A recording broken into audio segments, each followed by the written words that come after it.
Assalamualaikum warahmatullahi wabarakatuh. Ketemu lagi dengan saya Multi Channel Serang Banten. Kali ini saya akan memperbaiki sebuah kulkas satu pintu merek Sanyo, yang kendalanya tiba-tiba merek Sanyo ini, kulkas ini dia tidak dingin. Maksudnya bukan tidak dingin, tidak beku ya. Jadi dia hanya mencair saja. Itu secara tiba-tiba sih katanya. Jadi sekarang saya akan memperbaikinya dengan mengganti filter, karena untuk kerusakan seperti ini biasanya kalau tiba-tiba dia mencair tidak mau beku, itu ada sirkulasi yang tersumbat. Biasanya itu bagian pipa kapiler dan biasanya juga bagian filter. Itu saja, karena filter dia masih hangat, tetapi karena ada sedikit kotoran jadi dia tersumbat sedikit. Nah, maka dari itu pembekuan pun tidak akan bisa bagus. Sekarang saya lagi menyambung pipanya dulu, dan nanti setelah itu saya akan memasang pentilnya ya, seperti ini. Seperti biasa saya memasang pentilnya, dipanjangkan saja untuk pipa pentilnya, dan nanti setelah beres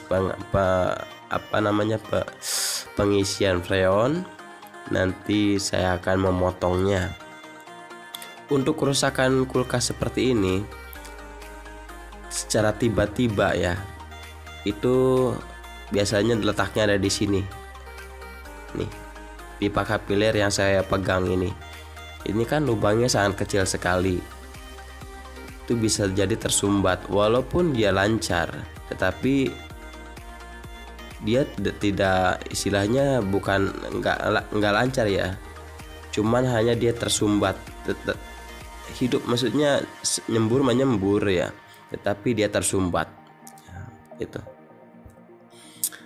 Sekarang saya akan mengganti filter baru saja untuk kulkas ini, karena kendalanya sudah ketahuan, sudah terdeteksi. Sekarang kita pemasangan filternya dulu, dan nanti kita pemasangan kapilernya. Oke. Untuk pengelasan filter, kita hanya bisa mengelas di filternya supaya lebih cepat. Sekarang kita tes untuk pipa kapilernya.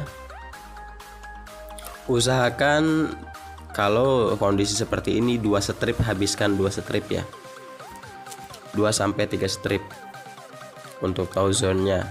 Karena kalau kondisi seperti ini itu ada kotoran sedikit-sedikit yang menyangkut. Nah, lihat saya sudah menghabiskan 3 strip supaya lebih benar-benar dia pipa kapiler ini supaya benar-benar lancar.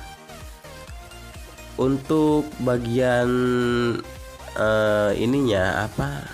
kondensor ini sangat lancar sekali, tidak ada kotoran ataupun tidak ada oli-oli yang masuk ke kondensor.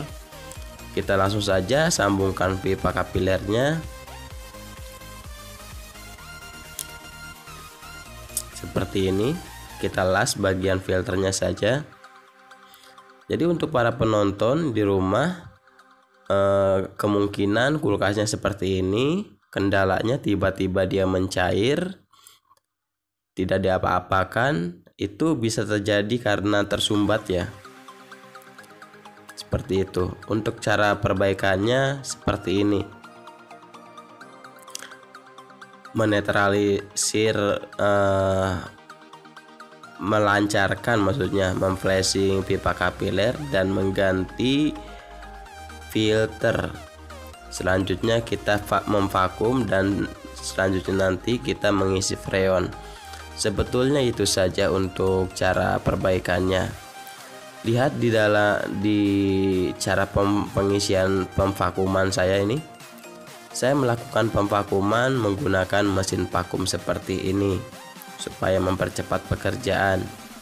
Kalau tidak menggunakan mesin vakum, pekerjaan akan lama. Pemvakuman kan membutuhkan durasi setengah jam kalau menggunakan vakum body, tetapi kalau menggunakan mesin vakum tidak nyampe 5 menit dia sudah selesai untuk pemvakuman.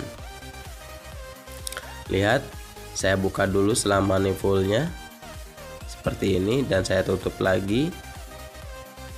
Lihat di sini. Setelah saya tutup, pastikan untuk jarum manifold di minus 30 psi. Setelah itu baru kita lanjut untuk pengisian freon. Karena untuk mengganti freon, maksudnya untuk mengganti filter dan untuk melancarkan pipa kapiler, itu sudah pasti freon habis ataupun freon harus diisi ulang. Kemarin ada yang bertanya, apakah mengganti filter harus mengisi freon lagi? Nah, di sini jawabannya ya.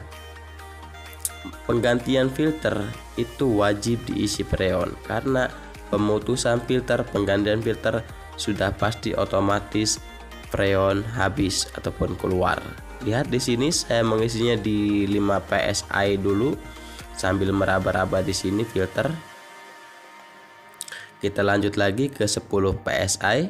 Perhatikan ampere 00,3 00,4. Artinya ampere aman.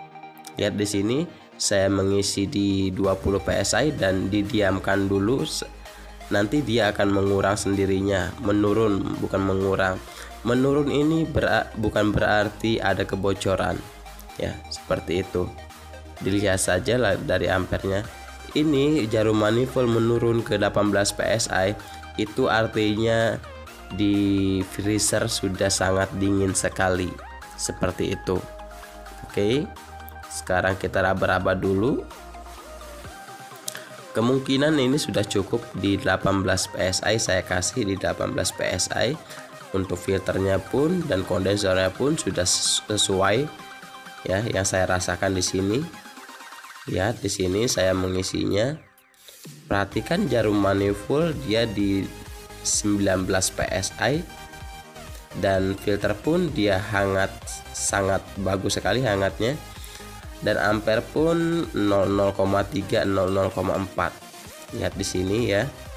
Tuh, cukup jelas bukan? Saya mengisinya di 18 psi. Kalau kita mengisi di 15 psi itu nanti kurang dingin. Tetapi saya mengisinya di 18. Ini cocok untuk satu pintu untuk ukuran tekanan seperti ini. Nanti pembekuan pun akan lebih cepat. Ya, tenang saja, tidak akan kenapa-napa untuk bagian mesinnya. Saya merasakan di filter ini sudah sesuai dan saya merasakan juga saya untuk melihat bagian freezer evaporator pembekuannya, saya cuma bisa merasakan di sini saja di filter. Kalau di filter ini tidak terlalu panas dan hangat dan tidak terlalu dingin, intinya hangat lah ya, tidak terlalu panas tapi hangat, itu sudah pasti di dalam sudah merata untuk pendinginannya, untuk pembekuannya. Lihat di sini, saya buka lagi, tambah sedikit supaya lebih maknyos ataupun supaya lebih cepat. Ya, lihat di sini di 18 psi karena tadi dia tuh sudah turun ke 17. Setelah saya diamkan dia turun ke 17, saya pertahankan lagi di 18 psi. Oke, sudah menetap di 18 psi. Sekarang saya akan menutupnya, mengunci bagian pengisian freon seperti ini. Menguncinya sangat mudah sekali. Kita jepit seperti ini dan kita patahkan menggunakan cutter pipa. Seperti ini, kita putar saja. Ini setiap saya memperbaiki kulkas seperti ini saya tidak melihat bagian freezer. Saya hanya bisa merasakan di belakang. Kalau sudah sesuai dengan perasaan yang saya rasakan, sudah pasti di dalamnya sudah merata. Itu karena sudah keterbiasaan, akhirnya seperti ini. Saya tidak mengontrol lagi bagian freezer. Itu sebetulnya ya.